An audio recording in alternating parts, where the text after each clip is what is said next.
Ezequiel 42. Depois disso, o homem conduziu-me para o lado norte, para o pátio externo, e levou-me aos quartos opostos ao pátio do templo e ao muro externo do lado norte. O prédio cuja porta dava para o norte tinha 50 metros de comprimento e 25 metros de largura, tanto na secção que ficava aos 10 metros de distância do pátio interno, quanto na seção oposta ao piso do pátio externo. Havia uma galeria frente à outra nos 3 andares.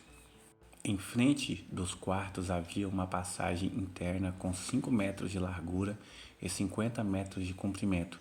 Suas portas ficavam no lado norte. Ora, os quartos superiores eram mais estreitos, pois as galerias tomavam mais espaço deles do que dos quartos do andar inferior e médio. Os quartos no terceiro andar não tinham colunas, ao passo que o pátio as tinham.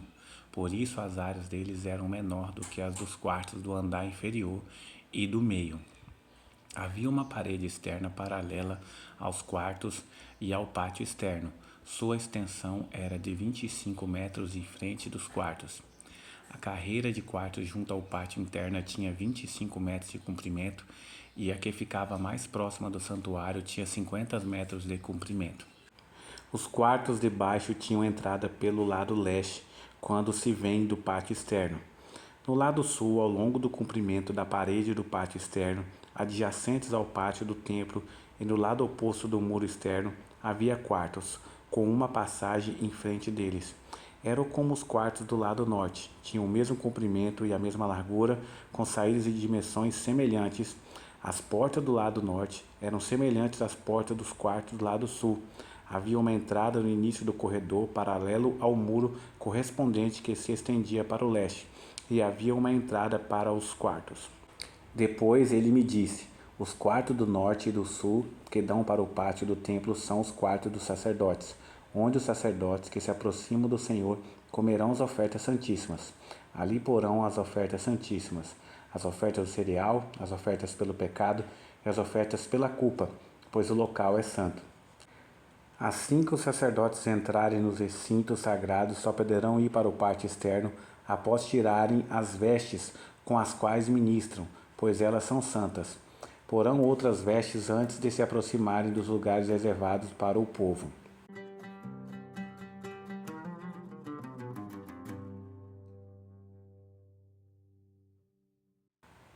Quando ele acabou de medir o que havia dentro da área do templo, levou-me para fora, pela porta leste, e mediu a área em redor.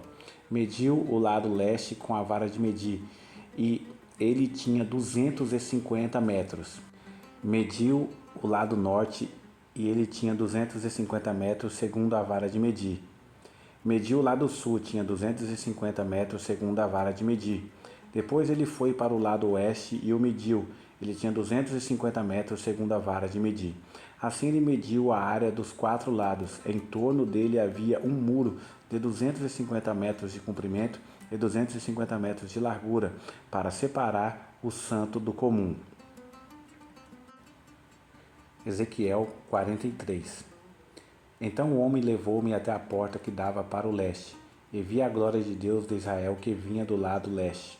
Sua voz era como o rugido de águas avançando, e a terra estava refulgente com a sua glória. A visão que tive era como que eu tinha tido quando ele veio destruir a cidade, e como as que eu tinha tido junto ao rio Quebar. Eu me prostrei, rosto em terra. A glória do Senhor entrou no templo pela porta que dava para o lado leste. Então o Espírito pôs-me de pé e levou-me para dentro do pátio interno, e a glória do Senhor encheu o templo. Enquanto o homem estava ao meu lado, ouvi alguém falando comigo de dentro do templo. Ele disse: Filho do homem, este é o lugar do meu trono e o lugar para a sola dos meus pés. Aqui viverei para sempre entre os israelitas. A nação de Israel jamais contaminará o meu santo nome, nem eles, nem seus reis, mediante a sua prostituição e os ídolos sem a vida de seus reis em seus santuários nos meus montes.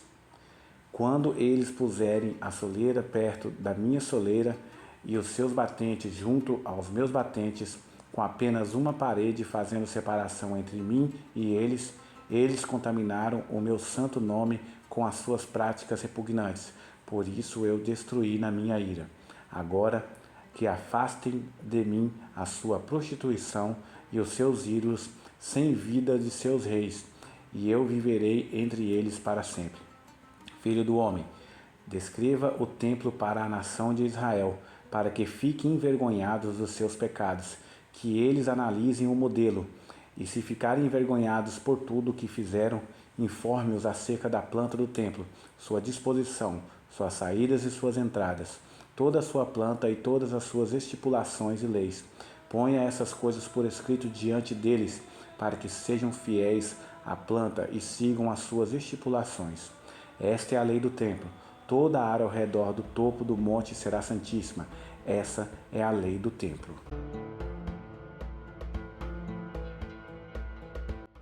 Estas são as medidas do altar pela medida longa, isto é, de 0,5 metro. Sua calha tem 0,5 metro de fundo e 0,5 metro de largura, com uma aba de 1 palmo em torno da beirada. Esta é a altura do altar. Desde a calha no chão até a saliência inferior, ele tem 1 metro de altura e 1 metro de largura.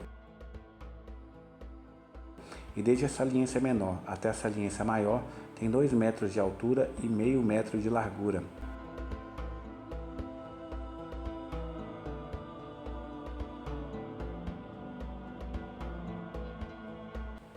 A fornalha do altar tem 2 metros de altura e 4 pontas que projetam dela para cima.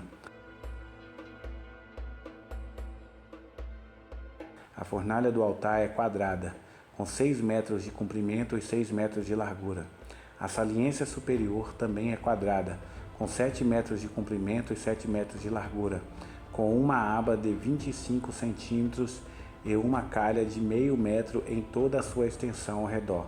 Os degraus do altar estão voltados para o oriente.